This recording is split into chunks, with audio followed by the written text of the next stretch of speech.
So what does that mean? So race relations is a part. We can't deny that. And I think it's playing a part politically on statehood for the district.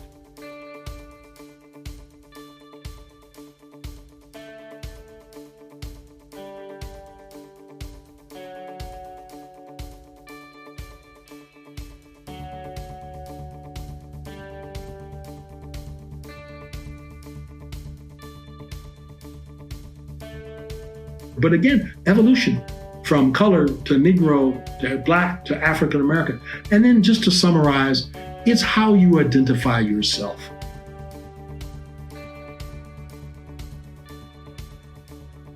I want to talk about DC, Washington, DC, and the whole self-determination process that you were greatly involved in, and what that meant and how it began to unfold, sir. Yes, many people do not understand and not know the history of Washington, D.C., District of Columbia. Well, when our forefathers started, the legislature was in Philadelphia. And sometimes I think they met in New York City. But the main time of the Confederacy of States was in Philadelphia.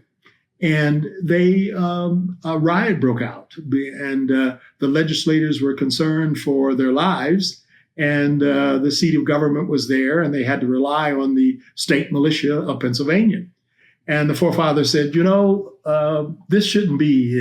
This is a national seat of government. We shouldn't have to rely on the states for our security. Maybe we could figure out how to have a more secure seat for our national government. And they began to think about taking some land from Maryland and some land from Virginia and creating the District of Columbia. And it would become a federal enclave. And this would be our seat of government, our national legislature, the House and the Senate, and where the president would also live. So this would be our seat of government. And the legislators said, we would control this. We would have our own militia. We would control and be a lot more secure and not depend upon the states. And that's how it all started. But what they didn't foresee, Adam, which you certainly can understand, that this city would grow up, and today it's some 700,000 people. And when it started, it was much less population. And they had people who lived there, probably had their voting residency in Maryland or Virginia. But as time went on, people would be born there and maybe didn't have their registration there. And they had no sense of a way of governing themselves, all completely controlled by Congress. Article 1, Section 8, subsection 17 says Congress shall have exclusive legislative authority over the District of Columbia. So that's when self-determination came in.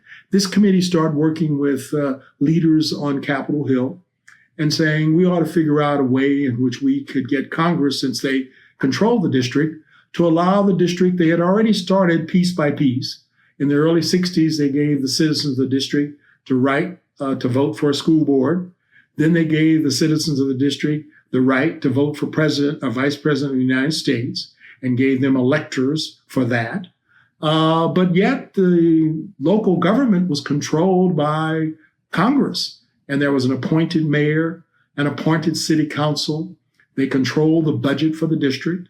So this committee was figuring out, how can we create a local government elected by the people, a government that would have an elected mayor, an elected city council, and would control its own budget. And so this was the main function of self-determination.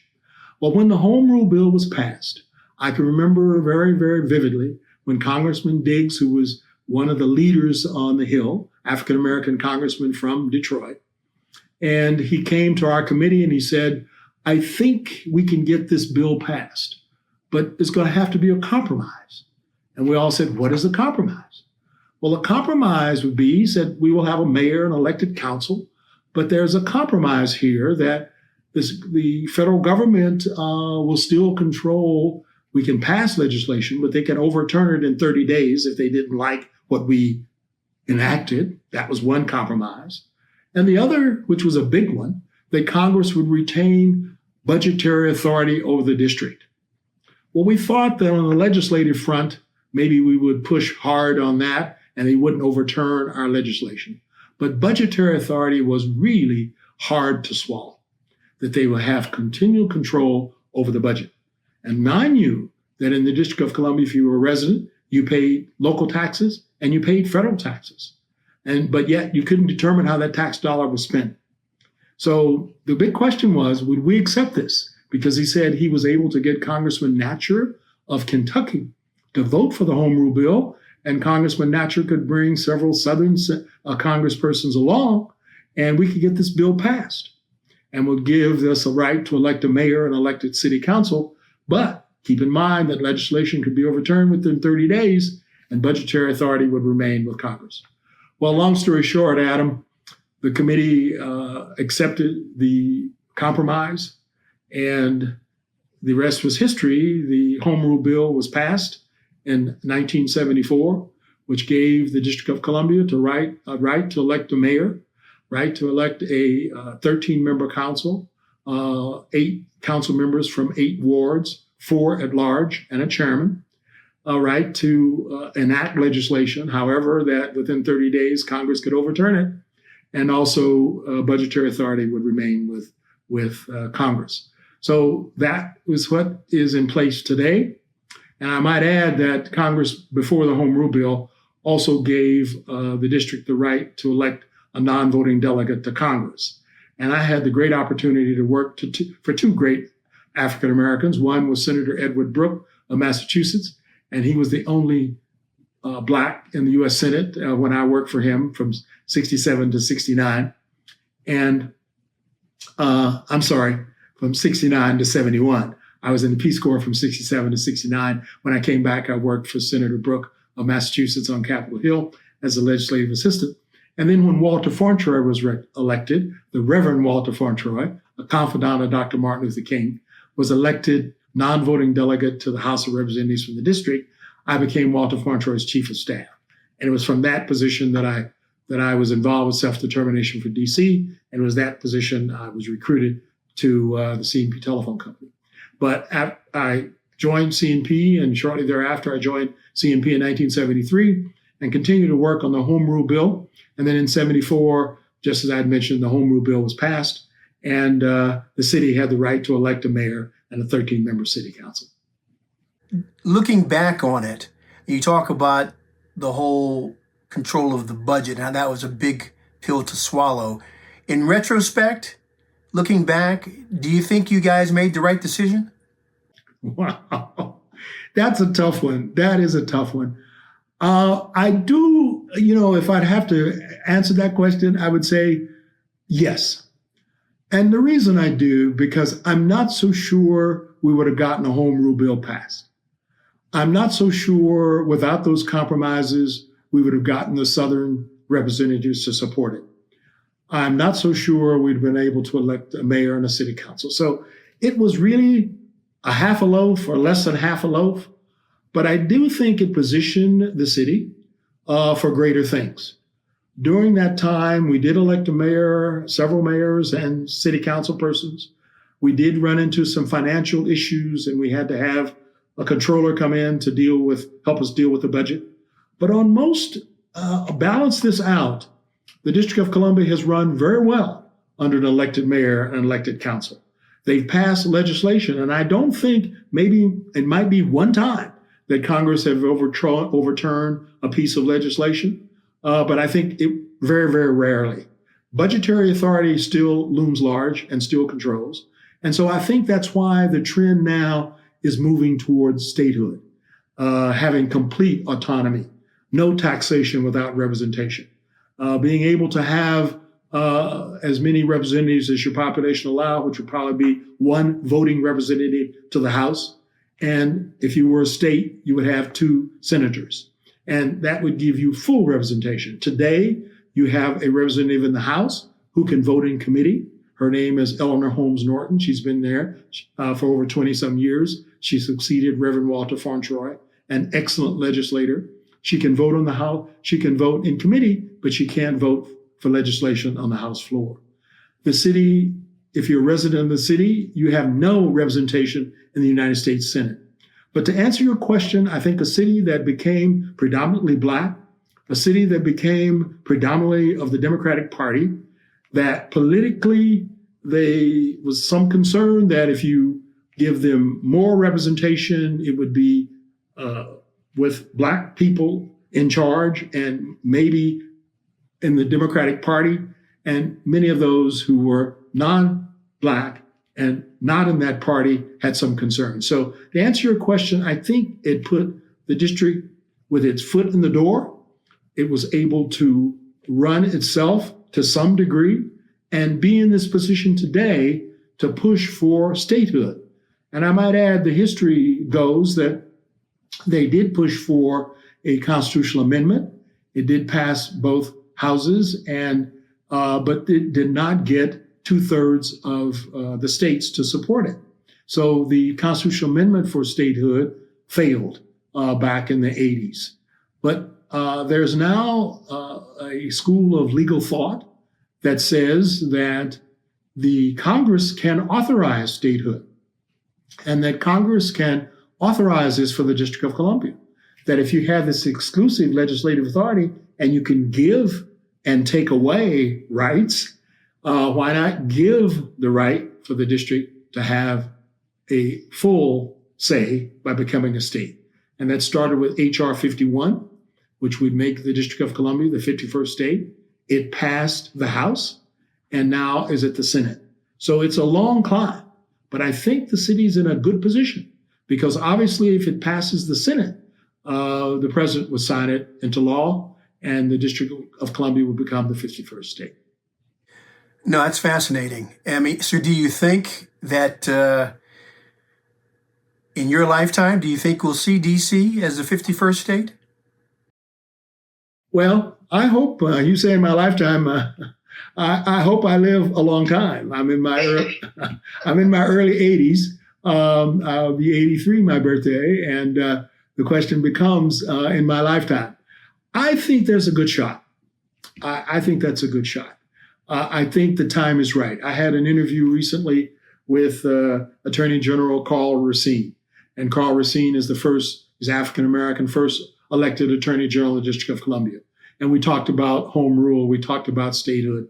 And he believes that it's a long pull, but he thinks the timing is good for today. I talked with Johnny Barnes, who Johnny is a lawyer in town and in the district, and we worked together on the Walter Fauntroy staff. He stayed longer than I did with the congressman. He is an activist in the city. And Johnny has just written a book on DC and self-determination. And I've had conversations with Johnny just recently, and he believes that the timing is right. And there's a good shot that we can get statehood for the district. And he has written a book which provides the legal premise that you don't need a constitutional amendment, that Congress can do this. And H.R. 51 is that piece of legislation, and it can happen. So politically, I think we're probably in pretty good shape to make this happen. Well, you said something very fascinating about one of the concerns, or some of the concerns about making DC a state in terms of DC being predominantly Black. That means you might have potentially 2 Black senators and the influence it might have on the Hill. How big a factor do you think that is, sir? Well, unfortunately, I think it's probably a big factor. You and I have talked a lot about this, about being Black in America and about race and about discrimination. It's one of the big issues of our time, as you well know. We have not dealt with this issue of slavery in this country. We have not talked about it. We're talking about it a lot more. The death and murder of George Floyd, I think sparked this discussion not only in the U.S., but around the world. And I think it's gotten the attention of people about race and race relations. And it's being talked about that the vestiges of slavery where a person of color was treated as chattel to be bought, sold, and traded, this person didn't have aspirations, was not really human. And that's sort of our legacy. Now, we've made big strides to dismantle that systemic racism, but it still is here. And some politicians have played on it more than others. Some have done it more actively. Some have done it subtly. We've not dealt with it in our schools in terms of history and dialogue and understanding. We've not really faced it. As you know, I was U.S. ambassador to South Africa, appointed and nominated by President Clinton and confirmed by the Senate, and served there from 1999 to 2001. And South Africa had come through a similar system called apartheid, which was a segregated system. But there, it was a minority of whites in control of a country of blacks.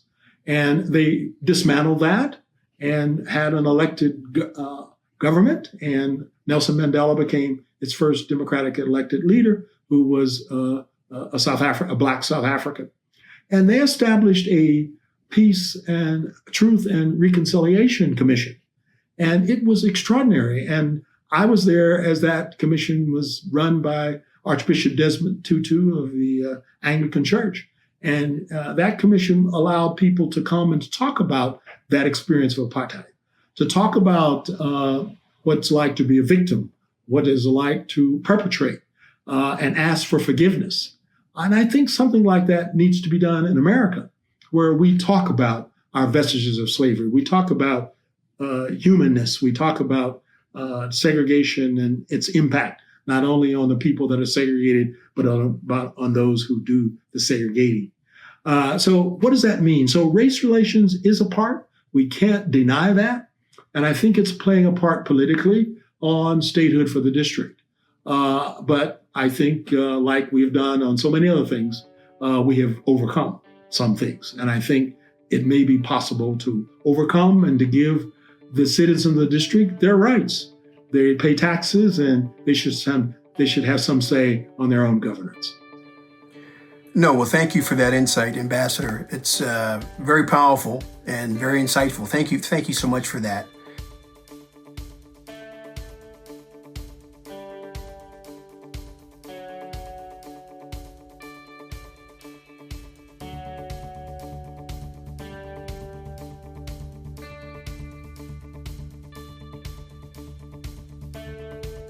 If you like what you hear at The Black Experience, please consider clicking on the Join button to support our nonprofit. I'm Adam P. Kennedy. Thank you for joining us. This is The Black Experience for all.